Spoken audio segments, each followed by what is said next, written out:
حضرت یعلا بن مرہ کی کہانی سنیے.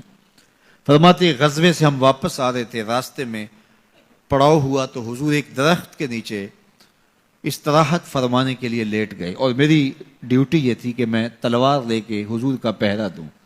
میں کھڑا ہو گیا، باقی لوگ بھی سو گئے، تو میں نے ایک منظر دیکھا کہ دور صحرا میں ایک درخت تھا جو ہلنے لگا. تھوڑی دیر کے بعد وہ اپنی جڑوں سمیت باہر آیا اور اپنے آپ کو گھسیٹتا ہوا میرے برابر آ کے کھڑا نہیں ہو جاتا. تھوڑی دیر کے بعد وہ واپس وہاں جاتا ہے اور جہاں سے اکھڑا تھا وہاں جا کے دوبارہ نصب ہو جاتا ہے. میرے لیے بڑے اچنبھے کی بات تھی، لیکن میرے پاس کوئی تھا ہی نہیں کہ جس سے میں بات کر سکوں. حضور تھے تو استراحت فرما رہے تھے اور میں حضور کے آرام میں خلل نہیں ڈالنا چاہتا تھا. خیر حضور بیدار ہوئے تو میں نے سلام عرض کرنے کے بعد جو پہلی بات کہی وہ یہی تھی. میں نے کہا حضور وہ جو سامنے درخت ہے تھوڑی دیر پہلے وہ اپنی جگہ سے اکھڑا تھا، شاخوں کے بل اپنے آپ کو گھسیٹتا ہوا یہاں پہنچا، پھر میرے برابر آ کے کھڑا ہو گیا، پھر تھوڑی دیر کے بعد واپس وہاں جا کے نصب ہو گیا. یہ جب کہانی سنائی تو میرے حضور نے تعجب نہیں کیا.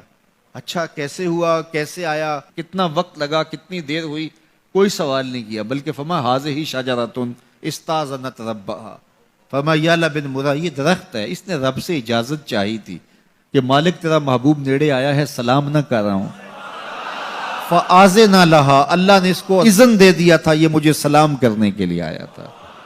درختوں کے کلیجے بھی تڑپتے ہیں کہ حضور کو سلام کیا جائے. وہ کہانی تو آپ نہیں بھول سکتے جب ایک اعرابی نے کہا کہ حضور میں آپ کو نبی تب مانوں گا اگر وہ درخت آپ کی نبوت کی گواہی دے گا، آپ اگر اس کو بلائیں گے. تو میرے حضور فرماتے ہیں میں نے کیا بلانا، جا کے تو ہی کہہ دے تجھے اللہ کا رسول بلا رہا ہے. درخت اپنے آپ کو گھسیٹتا ہوا حضور علیہ السلام کی خدمت میں حاضر ہو جاتا ہے.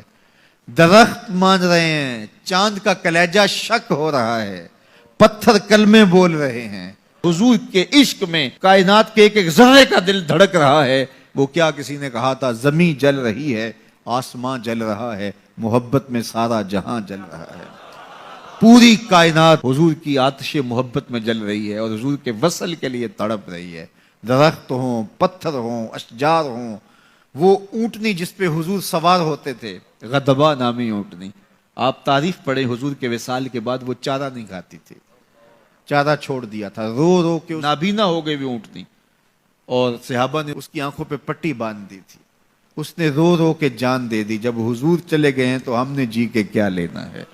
آپ نے محبت کی لوگ داستانیں سنی ہوں گی، محبوں نے محبوبوں کے لیے کیا کچھ کیا، نہریں کھودی، تکلیفیں سہی، اذیتوں سے گزرے، سولیوں پہ چڑھ گئے. لیکن آپ نے آج تک ایسا منظر نہیں دیکھا ہوگا کہ محبوب نے لب پھینکا ہو اور محب نے اپنے ہاتھوں پہ لے کے چہرے پہ مل لیا ہو. محبوب کے وضو کے پانی کو زمین پہ نہیں گرنے دیتے. عروہ بن مسعود صلح حدیبیہ کے موقع پر واپس جب گیا تو اس نے قریش مکہ کو جا کے کہا میں تمہاری جانب سے سفیر بن کے بڑے بڑے بادشاہوں کے درباروں میں گیا ہوں، واللہ اصحاب محمد کو جو میں نے محمد صلی اللہ علیہ وسلم کی تعظیم کرتے ہوئے دیکھا ہے، واللہ آج تک کسی بادشاہ کی بھی وہ تعظیم ہوتے ہوئے نہیں دیکھی. اور جو ان کا لعاب زمین پہ نہیں گرنے دیتے، ان کے وضو کا پانی نہیں زمین پہ گرنے دیتے، وہ ان کا خون کیسے گرنے دیں گے. تو جنگ کا ارادہ ترک کر دو. تاریخ بتاتی ہے صلح حدیبیہ کے بعد سیدھا فتح مکہ ہوا ہے. قریش کے ساتھ پھر کوئی جنگ نہیں ہوئی، اس لیے کہ ان کے دلوں پر ایک رعب بیٹھ گیا تھا. جب امت نبی کی تعظیم اور تکریم بجا لاتی ہے تو بتائیے کہ پھر اس امت کو تسخیر کیا جا سکتا ہے؟ وہ ناقابل تسخیر.